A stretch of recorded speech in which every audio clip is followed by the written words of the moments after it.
আচ্ছা, তো আমরা জানি কোনো কিছুর পাওয়ার যদি 0 হয় তাহলে সেটার ভ্যালু হয় 1। এটার কারণ হলো এখানে দেখো আমরা 1^0 কে 1^1 করে লিখতে পারি। আবার 1^1 - 1 কে আমরা এভাবে লিখতে পারি 1^1 ইন্টু 1^-1 লিখতে পারি। এটা ভাগ হয়ে গেলে মাইনাসটা প্লাস হয়ে যাবে, তাই তো। 1^1/1 কাটাকাটি হলে 1 হবে।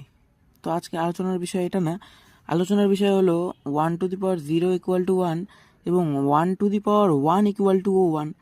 তাহলে আমরা লিখতে পারি 1^0 = 1^1 লিখতে পারি তো। তবে বেসটা ক্যান্সেল হয়ে যাবে, বেসটা ক্যান্সেল হওয়ার পরে কি হবে, 0 = 1। তো জিরোর ভ্যালু কি 1 হতে পারে? জিরোর ভ্যালু কি 1 হতে পারে? জিরোর ভ্যালু কি 1 হতে পারে?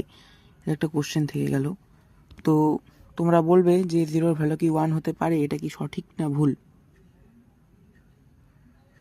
তো আজকের ক্লাস এটুকুই, ধন্যবাদ।